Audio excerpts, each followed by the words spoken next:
ఇవాళ మన 100 days transformation సిరీస్లో డే 77. హలో మో, నేను మీ హరి. యాజ్ యూజువల్గా రోజు మార్నింగ్ లాగానే లేక్ దగ్గరికి వెళ్ళి రన్నింగ్ చేసి అలాగే కాసేపు మెడిటేషన్ చేసుకుని అయితే వచ్చేసారు రూమ్కి. రూమ్లో షూస్ పెట్టుకోవడానికి సరిగ్గా ప్లేస్ లేదని చెప్పేసి ఫ్లిప్కార్ట్లో ఈ స్టాండ్ అయితే బుక్ చేశాను. ఇది వచ్చేసి 180 పడింది.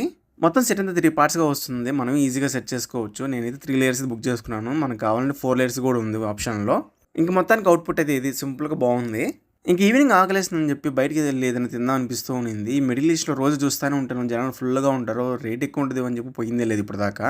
సరే ఇవాళ ట్రై చేద్దామని చెప్పి వెళ్ళాము. ఒక స్మోకీ చికెన్ షవర్మా అలాగే 4 వింగ్స్ అయితే ఆర్డర్ చేసాం మేమైతే. వీటి రెండు కాస్ట్ వచ్చేసరికి మాకు 200 పడింది. ఇంకా టేస్ట్ విషయానికి వచ్చేసరికి జనాలు కుప్పలుగా వస్తున్నారంటే ఇంత టేస్ట్ బాగుంటారా? మేమైతే ఈ రెండు ట్రై చేసాము. టేస్ట్ అయితే సరిగ్గా ఉంది. ఇంకా ఆ తర్వాత లేని మూవీకి అయితే వెళ్ళాము. మేము వెళ్ళిన షో ఆ తర్వాత నైట్ షో కూడా హౌస్ఫుల్ అయిపోయి ఉంది. సినిమా వచ్చేసే మన చిత్తూరు యాస్తో అట్నే మహాభారతంలో కొన్ని క్యారెక్టర్స్ని పోలుస్తూ భలే తీసుండారు. సినిమా ఎట్లున్నదో ఒక మాటలో చెప్పాలి, భలే కష్టంలే అబ్బా. పోయి చూడండి, మీ ఫ్యామిలీ కూడా తోలకపోయి ఎంజాయ్ చేయండి. మొత్తానికి అఖిలానికైతే హిట్ పడిపోయింది.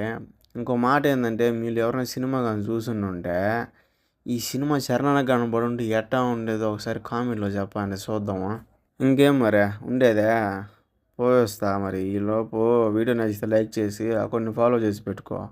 తర్వాత వీడియోలో కలుద్దాం. బాయ్.